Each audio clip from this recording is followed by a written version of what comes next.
From Power and Electricity World Africa 2018, I have the pleasure of inviting and welcoming Mr. Charles Bayless, all the way from the United States, certainly a veteran within the utility space, academic space, and nonetheless it seems like you're gaining some serious traction now on the renewable energy side. So welcome, and what brings you through to PIWA 2018? Well, actually, Sam invited me to come down and give a talk on my field right now. What I really feel strongly about is climate change and renewables. And I feel that we're fighting, that the grid people are all trying to protect their turf, and the power companies and the solar people and the wind people, and we're not working together. And I think that the way we get to the maximum integration of renewables at the cheapest cost is to use the grid. And you have less reserves, you can put solar and wind in areas of high capacity factor and transmit the energy.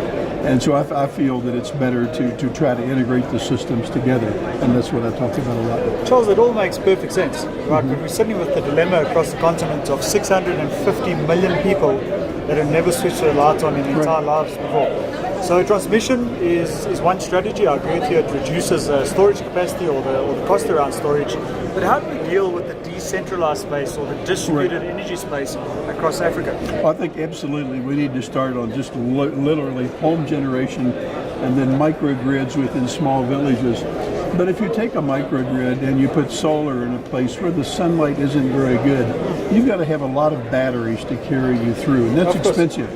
It will be cheaper in the future to connect it to the grid, so that when the sun is shining somewhere else, you can bring in solar from there. You may have excess solar, you can ship it out. You reduce the need for reserves.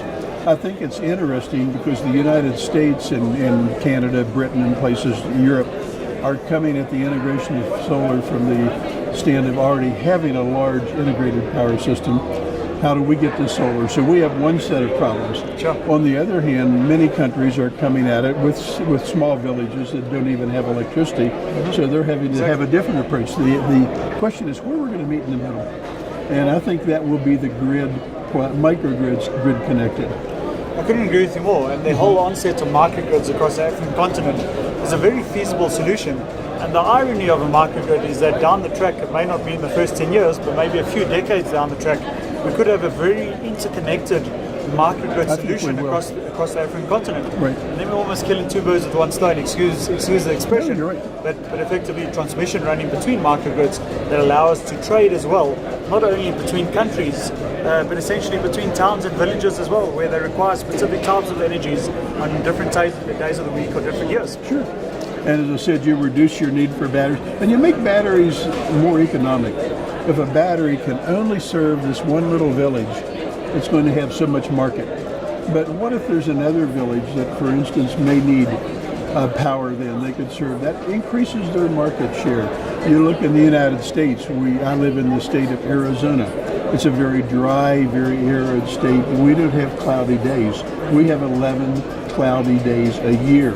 We're at 3,000 feet elevation. We have no water vapor in this, so we get no atmospheric attenuation. Our solar really works good, but at the same time we have batteries. But those batteries, because of our grid, have a much larger market. They can decide, do I want to wait and serve Phoenix tonight? Or maybe there's a snowstorm in Denver. I can discharge now during the middle of the day and get a higher cost in Denver, and then we'll run gas turbines to serve Phoenix tonight, and I make money. So it increases your market share. It decreases the need for reserves. I mean, I think you're exactly right. I think in the end, in Africa, we'll start with microgrids and go towards the grid. In developed United States, Britain, Germany, we'll start with the grid, and we'll move towards microgrids. Microgrids have another huge effect. My field is transmission engineering. Three times in the U.S. in the last 30 years, the grid has gone down, flat, nothing. 3 times. It's really hard to get it back up. It's extremely difficult and very expensive, and the cost on the economy is phenomenal. You have to start and energize one plant and get the grid energized. But if you bring too much load on, it trips again. So you have to then start walking generation and load up. That could be an extended period of time. It's an extended period of time. And you come to some place like Tucson, Arizona in the summer where the temperature could be 45 degrees centigrade. And if you have a substation that's running at 80% capacity, when the grid goes down, If you tried to re-energize that whole substation, you would see roughly 200 to 300% capacity, because every thermostatically controlled device, air conditioners, refrigerators will come back on. Motors take 3 to 4 times the current to start and run. This substation would trip back off. So you manually have to go out and disconnect 70% of the load, bring 30% back on, and let it sit there for 2 hours until you start to get some load diversity with the refrigerators. And so it takes a long time. If you have microgrids, you're starting from a 30 to 40 to 50% point of the grid of your generation and your customers already on. It cuts the time to get the system back by 70 or 80%. That's the interconnected microgrid. Yes, interconnected microgrids. That you're referring to. Can we just spend a brief moment now on the energy mix, and specifically around nuclear?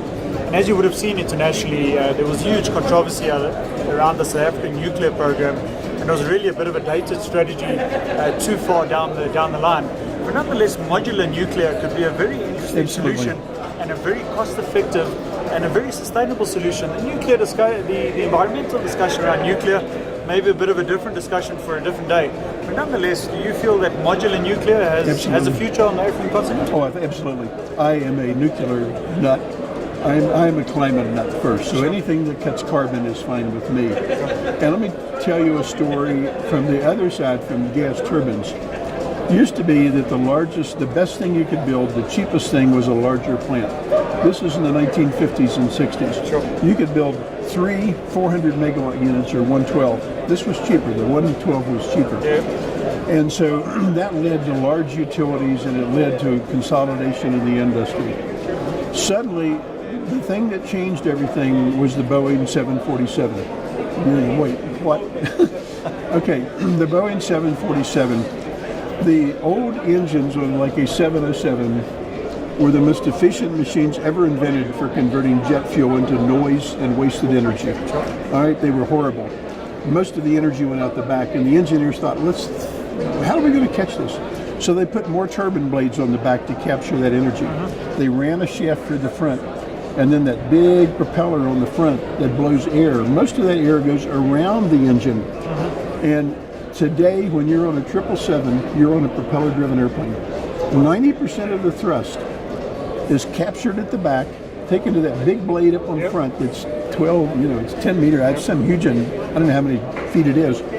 And it blows the air around. That's 90% of the thrust. Well, the next thing was some young bright generator said, let's take the propeller off and put a turbine on it, or put a generator on it. And the so-called aeroderivative gas turbine was invented. The big thing, though, was suddenly power plants could be mass-produced in factories. And that's why gas plants today cost a third of what coal plants do. You can order them off a brochure. Right, and it changed the whole industry. That's what modular nukes will do. All right, nukes are incredibly expensive. I'm a huge fan of nukes, and I used to be the director of nuclear fuel supply at a U.S. utility. But if we can build modular units that are built in factories, they will have a fundamental change. And I'm not worried. I know people worry about nuclear proliferation, but you're not going to get nuclear proliferation if you're having units that are using 4% enriched uranium.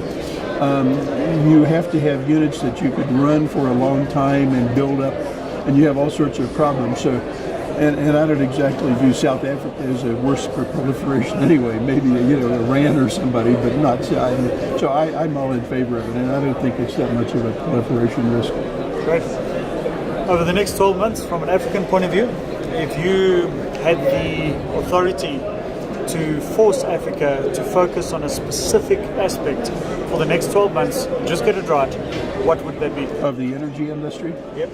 I was going to say overall would be education. Of course. Education is a derivative of energy. In the energy industry, I would say it was, look, if you try to optimize the human body and you jump in and you have the heartbeat as fast as you can and the adrenal gland pump out adrenaline, you're going to be dead.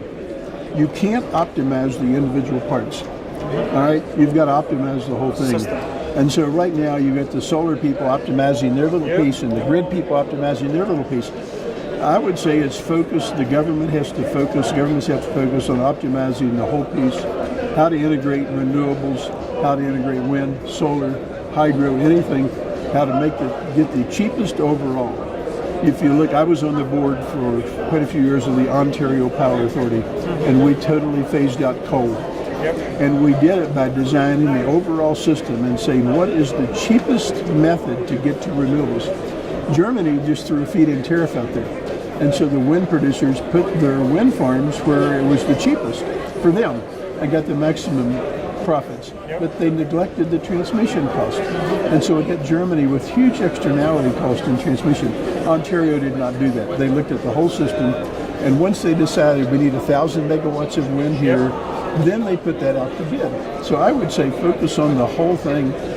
Realize we've got to have sustainable long-term generation, and then figure out how to do it at the cheapest overall cost. And it's less about the technology owner, it's actually more about agreements on the energy mix and taking it forward from that point. Absolutely, yeah. Providing a solution.